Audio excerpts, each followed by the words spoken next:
Welcome back to another Star Stellar episode of the Big Mouth Media Podcast, in which we will be closing out the Big Mouth Media Podcast and sending everything over to the chatterbox. But before we close out, I have a superstar in the building, another Star Stellar treat for you guys, all the way, from the deep south, Huntsville, Alabama, none other than the man himself, King Venom. What's up, brother?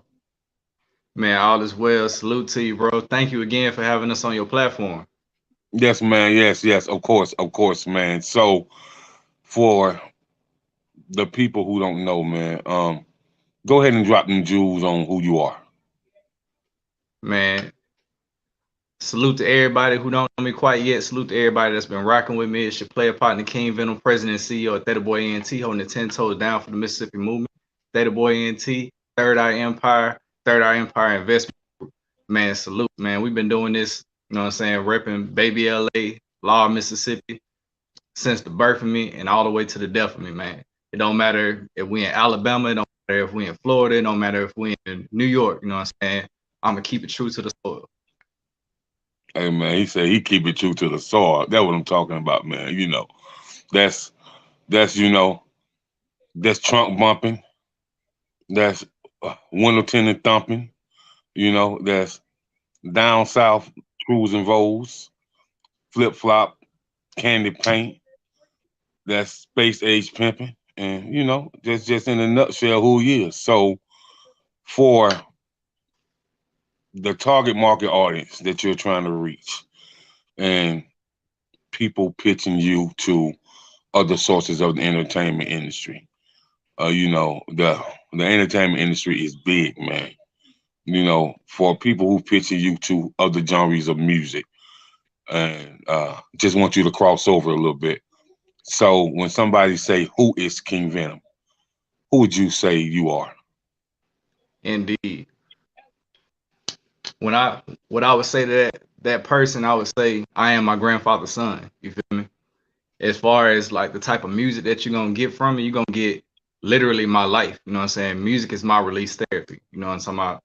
The things that I went through that I've seen, talking about your boy has flatlined 7 times in my life. You feel me? Me and my brother, we have been through the craziest of situations. And we've always had kind of what they call stack the trauma. You feel me? So music was the only outlet that we had coming up. And that was my way of voicing, how I'm perceiving the world and how I can help somebody that's going through the dark trauma that I've been through and things that they're currently going through and help them bridge that gap. My man, that's deep, bro. Because people don't know that music is so therapeutic, and it's therapy. Music is the therapy when you can't afford the therapy that we need to go to. Music is the soul. Music gives you an in-depth peace of mind where you can be relatable to the artist that you're listening to. And so, music is healing. It's so much power in music, man. And we have to we think about when the Temptations was trying to get a deal with Motown. The music family is all they had. And Right. so with that soulfulness and I just want artists to understand music ain't just about going in the studio recording a track. It's so much more to music than that. You know, Major. I yeah, I told the artist, I can't work with you because I don't feel no pain. I don't feel no passion in your music. I said I can't feel it. And if I'm listening to it and I can't feel it, then there's gonna be several other listeners that can't feel it. So you need to go back and do some work. You know what I mean? And that's just what it is. So about this music, where did you start at with music? Like, let's talk about your history. The beginning of me doing music, bro, it was completely by happenstance that I even found out I had any musical talent. I had a cousin, RIP Aaron, aka BK, talking about he's from Atlanta. He uh he was traveling down the Mississippi to visit our granddad. Back on the day, your grandparents had like that glass table that can't nobody touch. Talking about Right. Aaron left the Walkman sitting on it. I'm a little kid, so I threw the Walkman on my ears. He had Bone Thug playing in his tape deck. Literally, I only heard the song twice. I'm sitting there repeating every line, and he was like, "Bro, you can rap." And I'm like, "Nah, I'm just saying what they saying." And he was like, "Nah," and he started writing stuff down, and he was like, "Say this," and I would do that, and then he would sit there and start asking me questions about like stuff I was going through or stuff I perceived, and he was showing me without me knowing it, he was showing me how to like get my bar structure down, how to bridge my thoughts together, and how to convey it in a way that you feel it. And at the time, I used to wear those old school locs. And because I was one of the black sheep of the family, you know what I'm saying? I felt like, you know what I'm talking about, nobody seen me anyway. So I would throw those locs on, and to me, I was invisible to the world. And at that point in time, different songs, I would sit there and, you know what I'm saying, write, and I had tucked away. I would sit there and have my locs on going around thinking nobody could see me because my older cousin had everybody pretend like, oh, he's invisible right now. So I would sit there and rapping, and one day, like everybody in the room was like, "Bruh, you can rap." So that was at the age of 5, and then at 8 is when I actually started writing my own complete songs. At 11, I started going on the road, doing shows. You know what I'm saying? Salute to some of my uncles that held me down, some of my close partners from the neighborhood that held me down, and just put me in different situations. Uh, it was a couple labels in the beginning, you know what I'm saying, trying to take advantage of a younger artist. But during that time, having those bumps and bruises taught me the business side of the industry. So at that point in time, once I got out of that contract, I had to buy myself out. I could not maintain ownership of those songs or those projects during that time. So I went ahead and started my label, and my mission was with Theta Boy Ent. One, I'm gonna paint a picture with each one of my artists to where they can sit there and be their true selves. But my job is to help you dig deep and find out the peak of your potential and pull that out. So you know what I'm saying, with our label, you know what I'm saying, everything is transparent. You know what I'm talking about? It's artist focused to where, you know, you can sit there and own your masters. You can, you know what I'm talking about, be part of the investment side. I teach you financial literacy. I teach you how to invest with Forex. Oh, So back now up, back up. Let's slow down and let's rewind it back. I said let's slow down and rewind this back. You said something very interesting to me. I teach them the business side, and I teach them financial literacy. So you teach them how to be financially free. And so let's talk about how that registers with an artist when they don't even know what being financial literate is, and they don't understand when you talk about financial literacy. So what makes you so different that you want artists to learn these tools that's going to help them throughout life? Because honestly, didn't nobody have to put time in with me. You know what I'm talking about? My granddad didn't have to do that, but he chose at that time and pass that knowledge on. You know what I'm talking about? The older OGs that was around me growing up, I didn't hang with people my own age for a long time. Like my youngest homies at that time was like 35, 45, 50 and up, you feel me? So they all lived life, they all had businesses. They could all sit there and show you, hey, there's a hole over here, there's a brick wall you about to run into. You know what I'm talking about? Without them, I probably wouldn't be here right now. So the fact that somebody put that much time into me, and on top of that, me going through my own trauma, me going through my own bumps and bruises in the music industry, I know how that felt with me, and I refuse to do that to somebody else. My man, my man. Okay, so you're you're a hip hop recording artist. Yes. You are a radio personality, a social influencer, and you know, as Jesus said, we all know you rock shows. You know what I mean? And so let's talk about when the public found out you had this gift of sound that they wanted to listen to. So people, we can hear our gift of sound, and our family members can tell us that, oh, that's nice, that's dope. Oh, you should keep going. But when the public eye hears it, and they embrace it. And this public eye may not even be from the area that you grew up in. They Right. can be from all type of different areas all across the nation, and all across the country. And so when you really figure it out and really be like, man, I spit jewels, I spit fire, man. Like, like this is really registering to somebody else's intelligence. So when did you really discover that? Honestly, that kind of came in the two different phases. The first phase was, like I said, I was always antisocial. You know what I'm talking about? I show love to people, but at the same time, I know how people can snake, slither. You know what I'm saying? Try to stab you in the back. And one of my partners, he was like, and this was during high school. One of my partners, who was like, "Hey, there's this talent show, this, that, and third." But I was like, they ain't never let no hip hop artists get up there. So he was like, just go ahead and do it. So I ended up doing it, and by the end of it, everybody was rocking with the tracks that I performed. It kept buzzing, but then, you know, that cliquish shit started happening. And, you know, the people that's close to you, they push you in. And my grandfather, he was like, look, I ain't gonna lie to you. You're gonna find your tribe on the road. He was like, it don't matter if your hometown, it don't matter if the people that's around you ain't vibing. If you truly are passionate about what you're gonna do, go on the road and prove it to yourself. So at this point in time, it was probably about, I was 19 at this point in time. Been doing music for a while at that point. And I was going city to city, state to state, battling. I was going different showcases, renting out venues, doing my own shows. And it was this one battle in Atlanta. It was a bunch of us that had the name Venom at the time. And basically one of my OGs set up a battle to where he put up all his bread and he was like, look, single round elimination.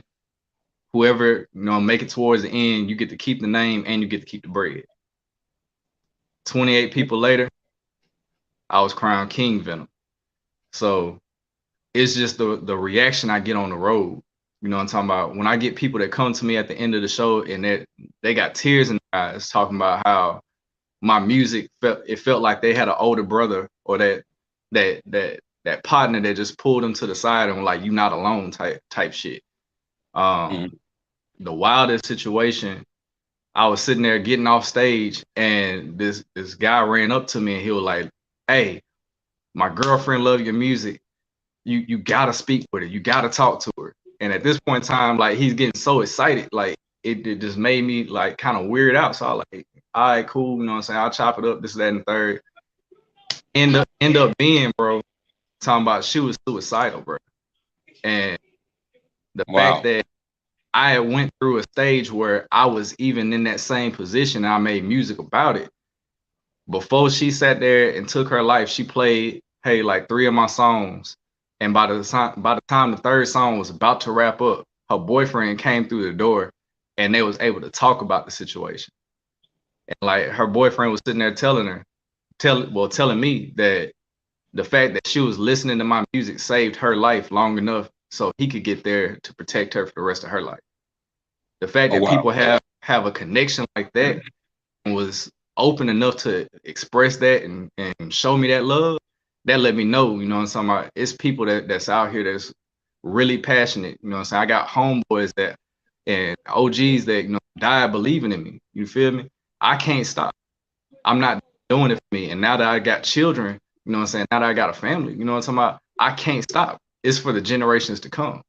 And I got to just keep building the infrastructure and provide a blueprint to where now they can grow. You know what I'm talking about? They can sit there and grow that income. They can grow that financial literacy. They can grow the empire to where it's not going to be like the Vanderbilts 3 generations later. And now you got broke relatives.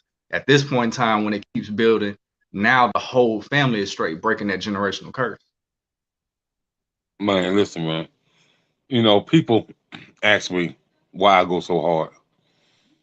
So I was like, you know, it's one particular reason. I feel like the art form of music isn't in the community like it should be. And so my mission is to push artists so through the art form of music we can rebrand and restructure the community. And Fact. so with that being said, I got a homegirl in Texas, and we talked about this some several months ago, and we was talking about doing the United Suicide Festival, where we do it through the platform of music, but we challenge all artists to make clean music and bring the families out there and get the school system in out there and get the colleges out and get the local business owners out there. And because mental health in music is a big topic nowadays. And so with that being said, man, how should mental health impact music to really to really grow um, the awareness of mental health and why musicians go through depression, anxiety, emotional health,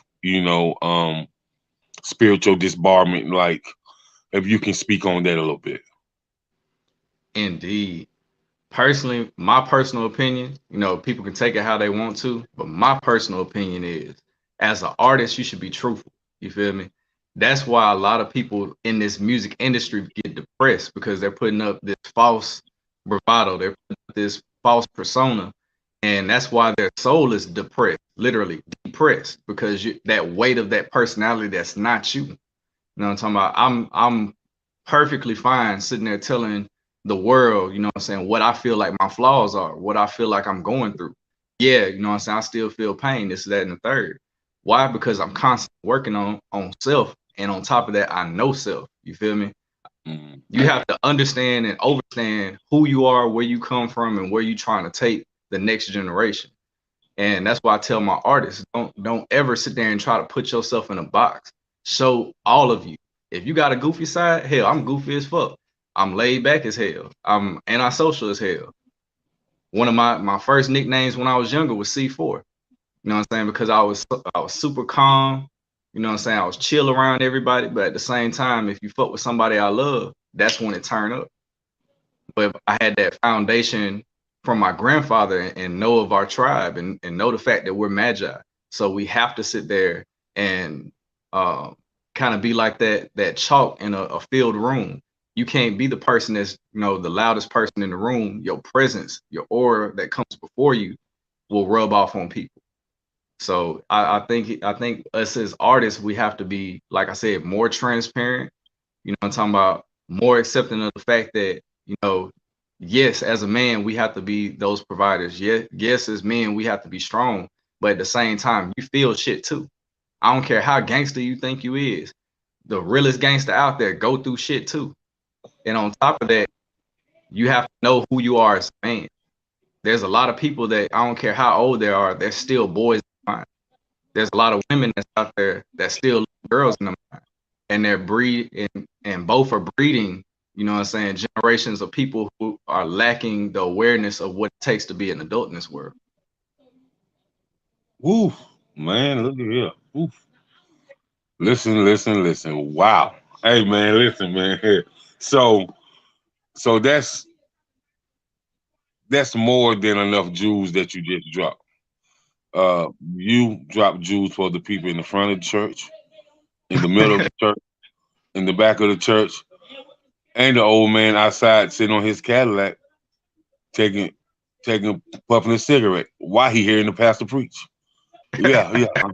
You know, man. We can look at it how what we want to look at it, man. Like, ain't no black person walking this earth ain't got some type of spiritual or religious background, man. That's just who we are. That's just who we are, man. Like, back in the days, you had your your family, your community, and your church community. And Right. so I just really think that people just have gotten away from the true essence on who we are as black people and how we're supposed to represent each other and represent ourselves.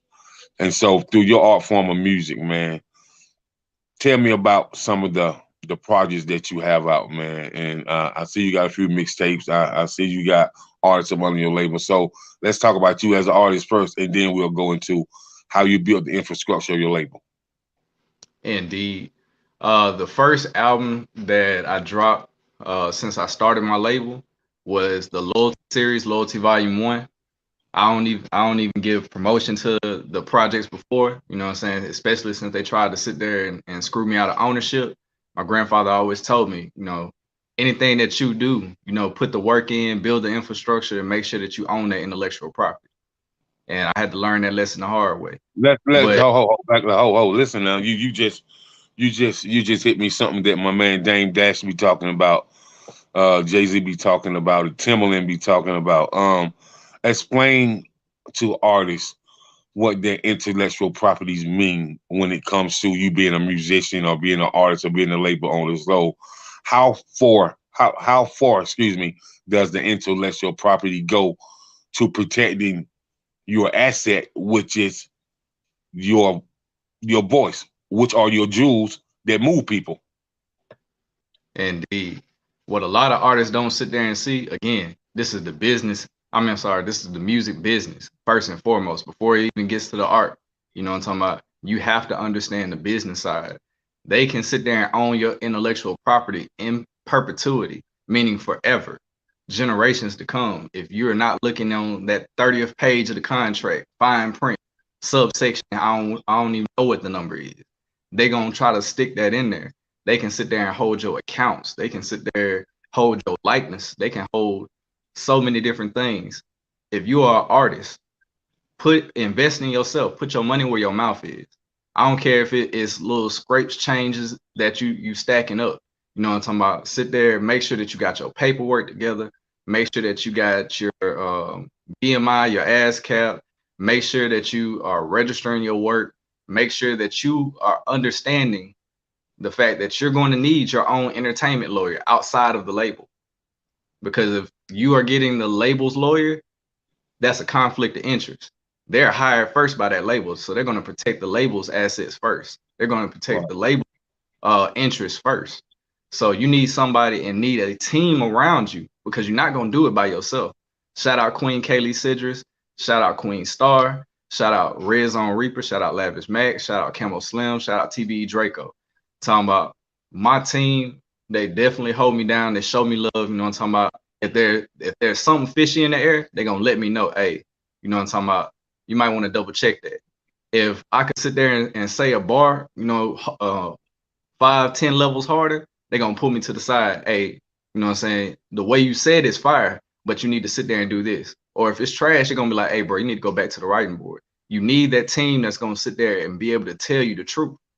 And on top of that, as far as making sure that you have your intellectual property, you need to make sure that you are making sure that you have your trademarks, making sure that you are setting up your websites yourself, making sure that you're double checking the books. And if you are signed to a major label, because everybody know I'm independent first. I'm always gonna preach, building your own for your generations to come. But if you feel like going the major route is for you, what I always tell you, make sure that you check them books. Make sure you have your own accountant. And if label sits there and tell you there's an issue with you auditing them, there's a problem. Also, all y'all drill rappers out there, I love the art form, but this is one thing that y'all got to understand. These labels like 300 and all them others behind that's trying to sign y'all real quick, understand they're taking insurance policies out on y'all. They're hoping that you die because now you're worth 10 times more.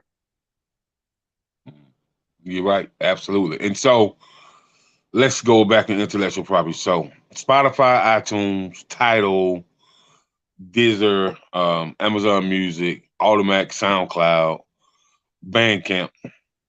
And some artists on there got 3-4 million plays, constant downloads. But these artists don't know that these sites own your intellectual property. And so with your intellectual property, you have equity in your music. So as long as you are registered and your music is owned by you and you use their site for platforms, then that site owes you some of the equity, because all they're doing is capitalizing off your intellectual property, which grows equity.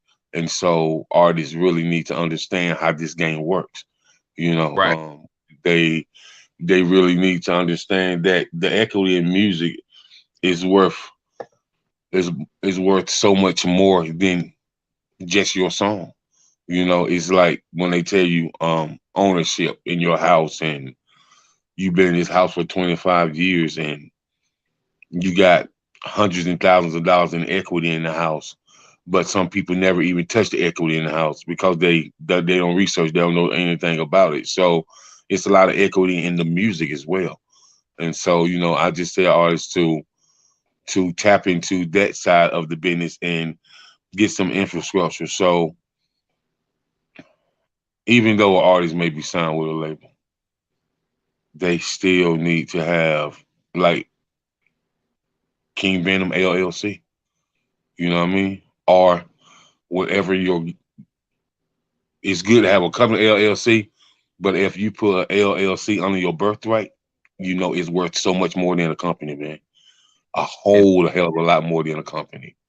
Like when you And go to let me piggyback off that.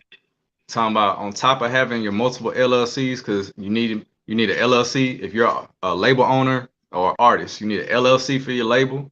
You need an LLC for your merch company. You need an LLC for your touring company. You need an LLC for your promotion company. Now, all these LLCs need to be structured under a parent company. This will now give you different tax breaks to where you can sit there and leverage it the right way. Because understand, these major labels are playing this game the same way. They're just hoping that you ain't gonna read that book. right, right. And so then once you leverage the LLCs or that umbrella, you put the whole umbrella in a sole proprietorship, and you build that sole proprietorship and put that in a trust, and that trust gives you a different type of bill. And so, you know, you hear a lot of white people say, I'll be glad when I get 30 so I can receive my trust. And we used to hear them say this in school, be like, what the fuck is a trust? So like, then once you get older, you understand that, you know, they're 30 years old, but their parents been putting $500 a week in that trust for 30 years. And, you know, we talking about, man, we talking about when somebody get 30 years old, they balling out of control. Like they gonna have more money than Moses. For real, bro. So you know, and then with the artists, don't let, like you said, don't let these labels take out the insurance policy on you. Take out your own insurance policy on yourself.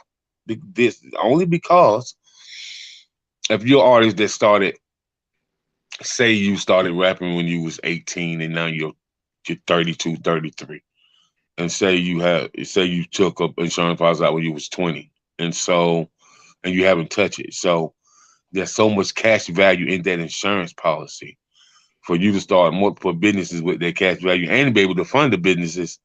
And you know, white people have been using the insurance game for so long, bro.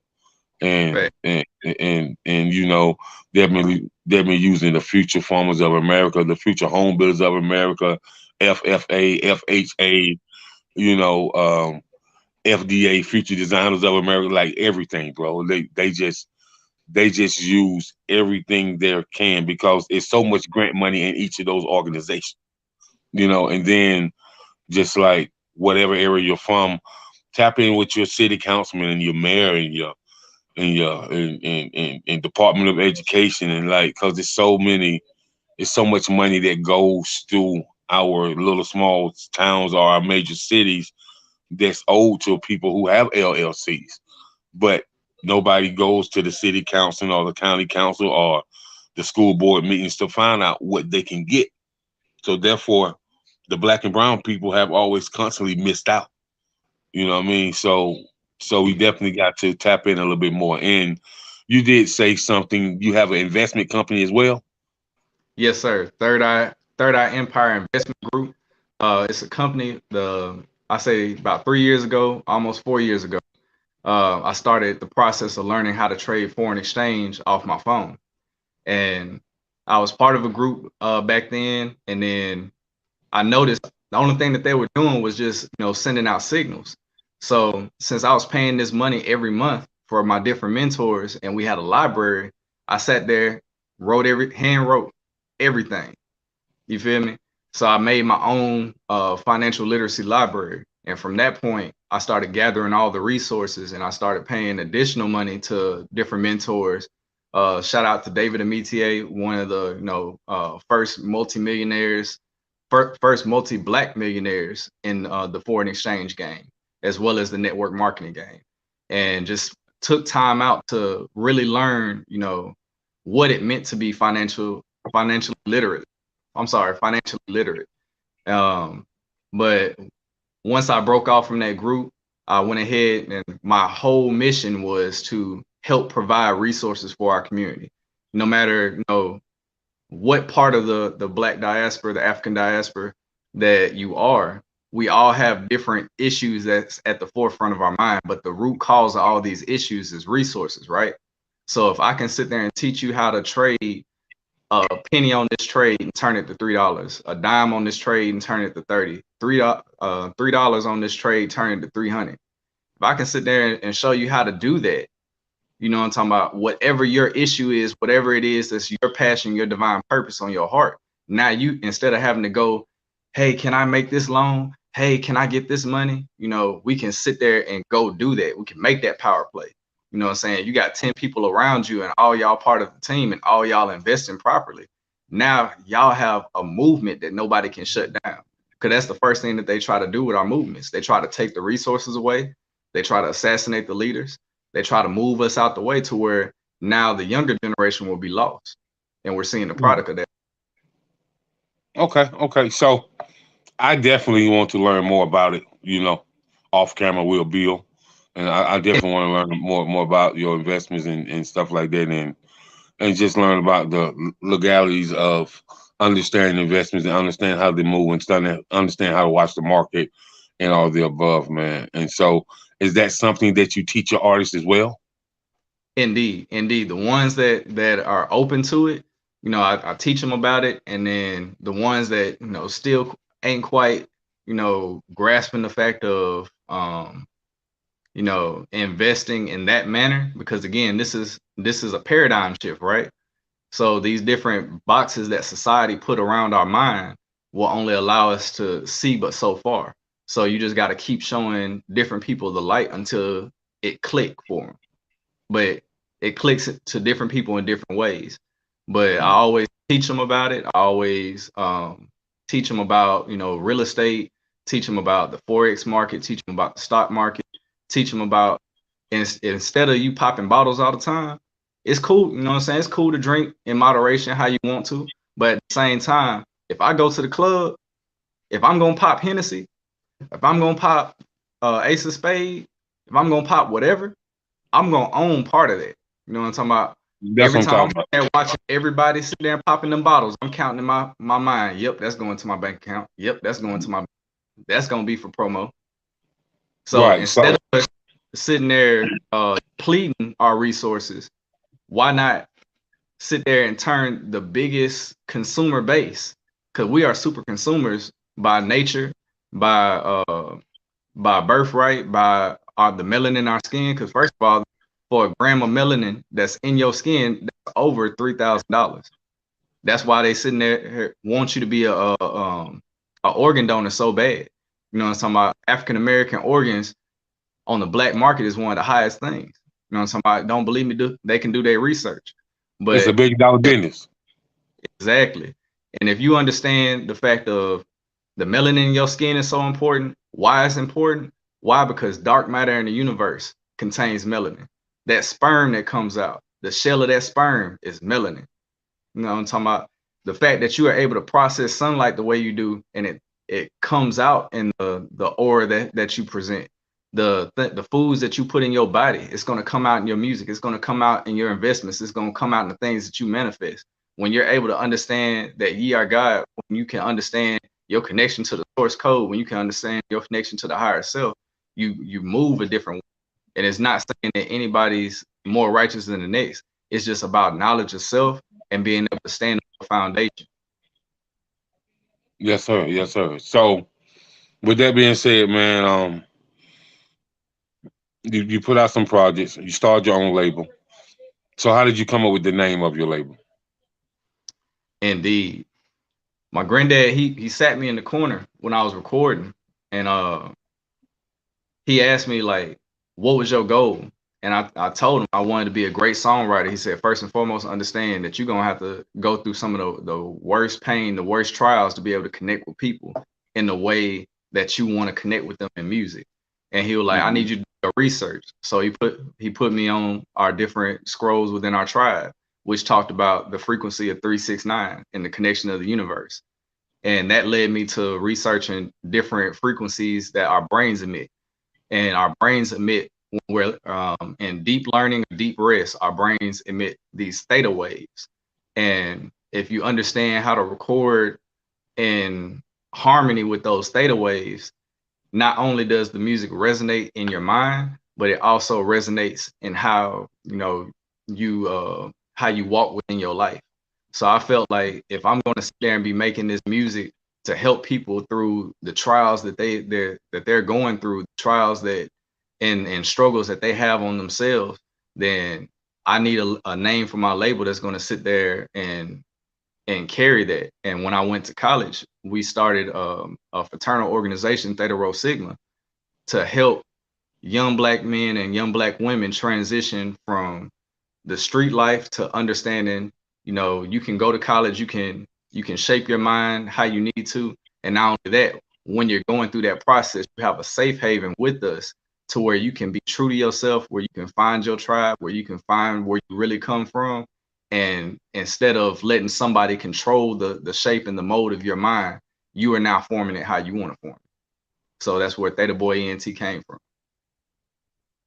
That's called changing the narrative, changing the perception, how people view you and look at you as a Black or brown man. And so I just want to ask you a question, and let's be clear here.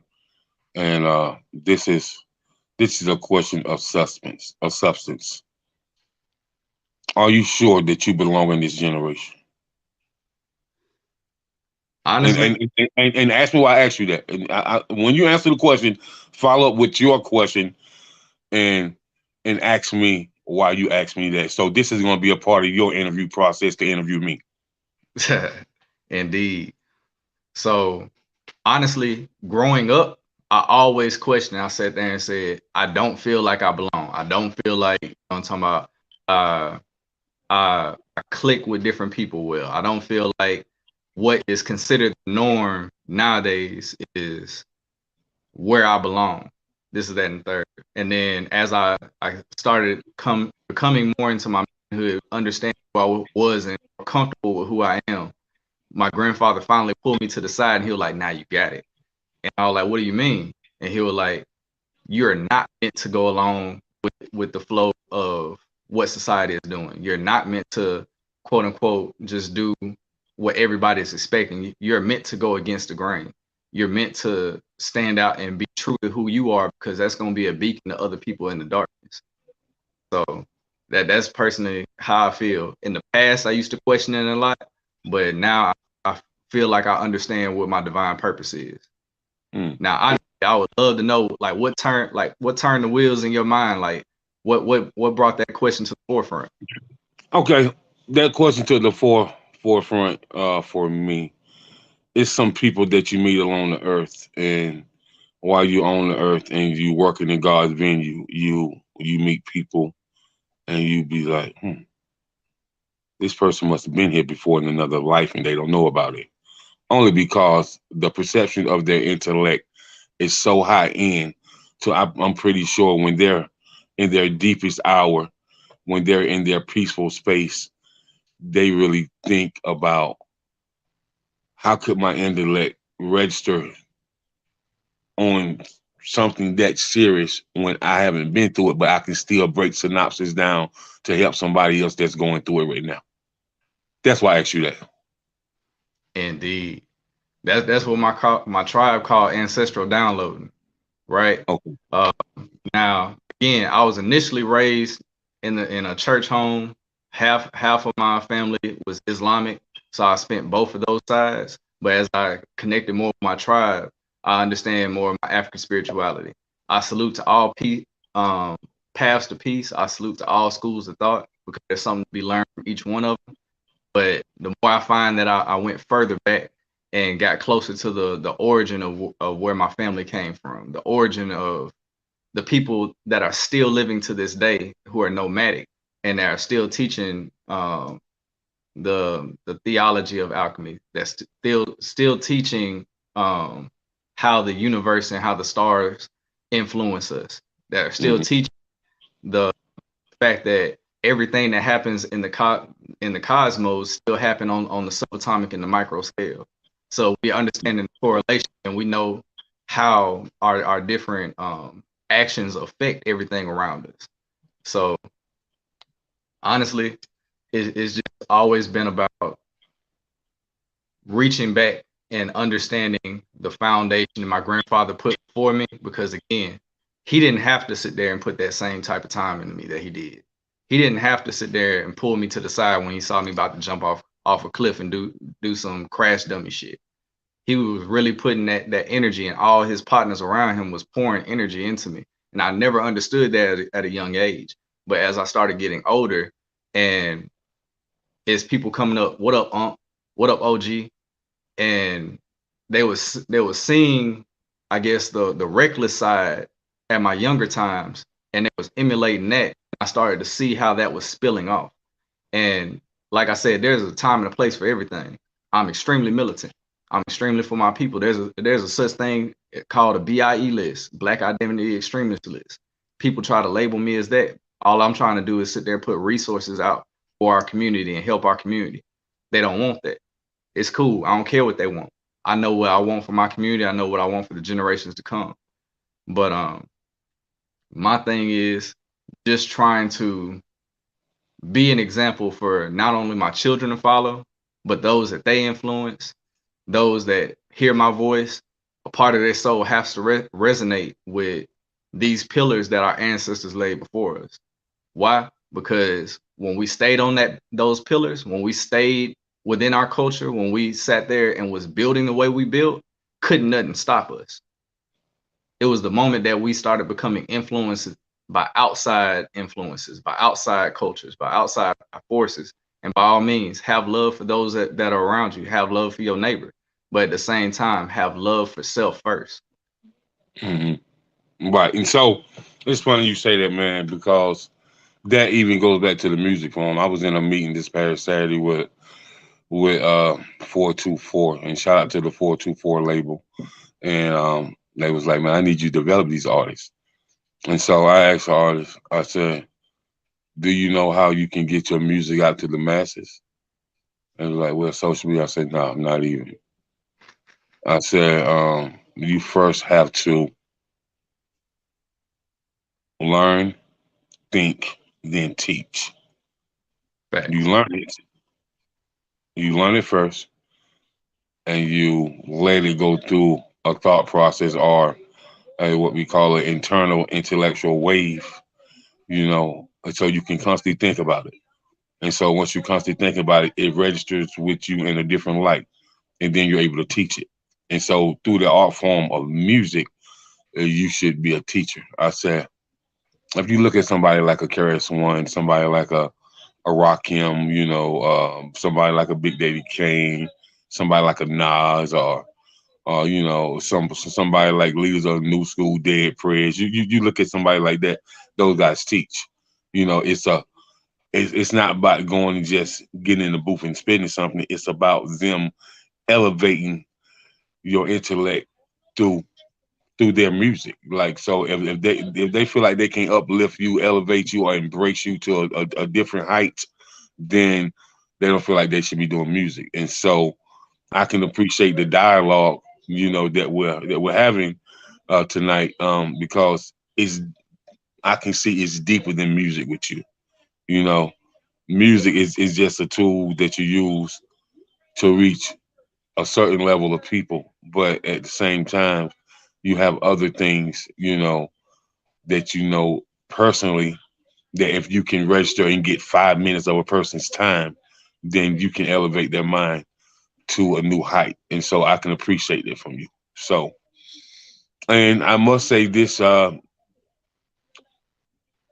been, Queen Kaylee has been posting some really hot fire out in y'all area, so in Mississippi and things of that nature, man. So tell me about what you look for in artists and why do you have the artists that you have on your label now?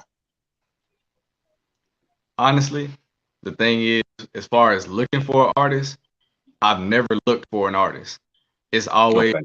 we met on a deeper level from the music. And I find out, oh, he has musical talent on top of the type of soul this cat has.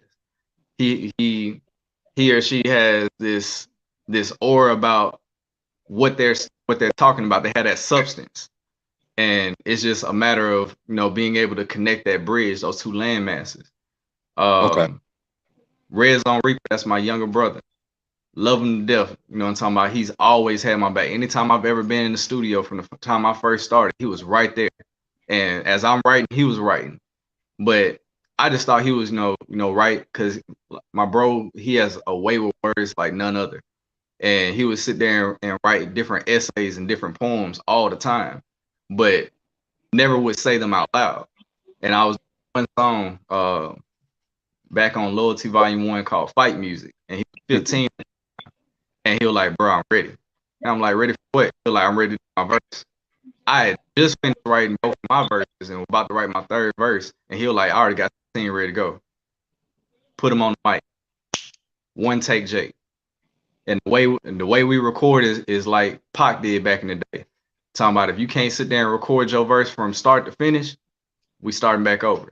Because first and foremost, if you can't finish your whole verse in the studio, you damn sure ain't about to do it on stage when ain't no air up there. Mm-hmm. So he got in there, knocked all his verses out. Incredible. My queen S.T.A.R, talking about discovered that she had the gift of writing poetry, and that's how she was sitting there developing her song structures. So now, as I continue to push, and all my artists, I put them through what we call TBE boot camp, Hip Hop 101 boot camp. So you're sitting there working out, you're sitting there studying, different artists that you feel resonate with your soul, and you're understanding how they structure their music and the intricacies of how it's not just rhyming the end of your work, the end of your sentences or the end of your bar. There's different patterns. Like Rakim, crazy with it. When I say this man will have four bars, but within that 4 bars, it might be 16 different things that have sub schemes and rhyme patterns, as well as cadences, as well as double entendres. When I go to create, my albums, I create each album as if it's a novel, right? Each song is a chapter in the novel, and it has an overarching story for it, as well as each song has its own story arcs. My artist, Kamo-Slimm, came across him through one of my DJs. Shout out DJ CG. Talking about bro cold as hell with it. You know what I'm talking about? He definitely has that Birmingham, that Jackson, Mississippi, that Atlanta sound, because he's really originally from Jackson, Mississippi, but he's been all over. And the way that he puts his pain out in his music, the way he sits there and paints his story, you know what I'm saying? You resonate with that pain and you understand his thought process of how he pulls himself out. Like he's really one of those, you know what I'm saying? I'm a tighten up my bootstraps and get to it type cats. My artist Lavish Mac, talking about he's definitely soulful, you know what I'm talking about? He's definitely like with his debut project, From Pain to Pen, he sings and raps, and the way he blends the two, it's definitely like that new school feel. But if you really pay attention to the lyrics under the undertones of the album, you really get the depth of it. And that's one thing I always preach with my artists is every song should be like an onion, right? Talking about that onion has multiple layers. Those that just only gonna get it on the surface level, give them what they're looking for on that end. But as soon as you catch them, what you need to do is have different layers prepared for them. So once they're matured enough in life, now the songs that they've been sitting there rapping this whole time, that became your manifestations. That became your affirmations. So everything that you're speaking, you're being programmed to. Those are frequencies going back to that theta wave. You know, I'm understanding that people who listening to my music, yes, you are being programmed, but I'm trying to program you for your higher self, for the betterment of you.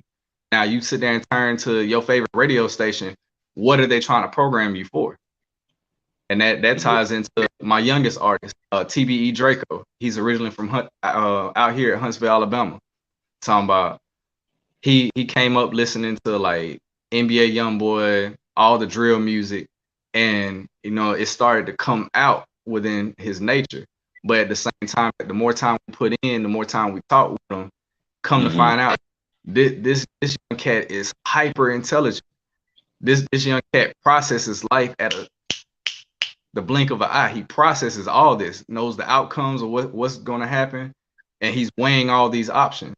The crazy part, I met him going to the mall by happenstance one day, right? I'm walking through the mall. I see him and his partner. You know what I'm talking about? I see that green bandana. I'm like, okay. You know what I'm saying? They flag the same color as me. All right, cool. You know, and I see the younger version of myself. I see the boisterous side. I see that, you know, puffing your chest out, but I see he didn't quite know why yet. So when the mall security and the sheriff had pulled up on him, you know, I intervened and I just talked. I talked with the officers and I was like, hey, these kids didn't do nothing wrong. Everybody's sitting there saying they did all this other stuff, and I'm like, look, they're only doing what we used to do in high school. Don't act like you wasn't in high school before. I was like, now, if I sit there and walk out of here, will you let them go?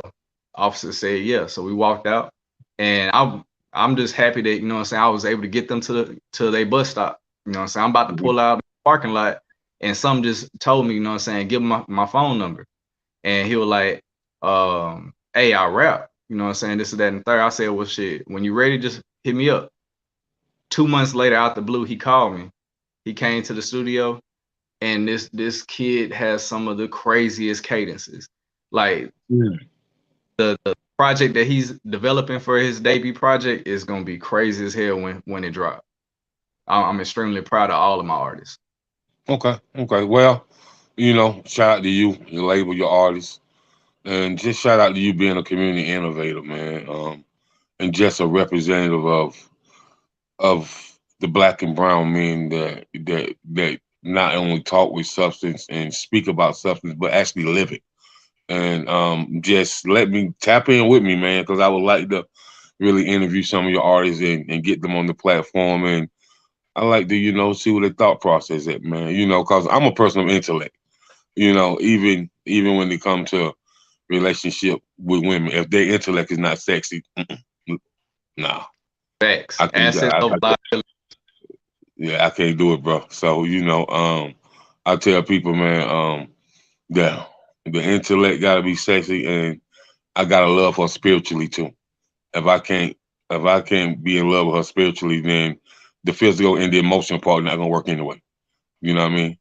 And so that balance is that balance of that divine masculine and divine feminine. You know what I'm talking about? Our queens, there's a reason why my tribe calls them earths. You feel me? Because right.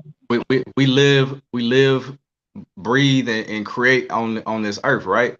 But we was born from this earth. The portal for our future, the portal to our past is through that queen. You know what I'm saying? So if her manifestation is off, ain't nothing that you're gonna sit there and build is gonna last. Everything is gonna crumble.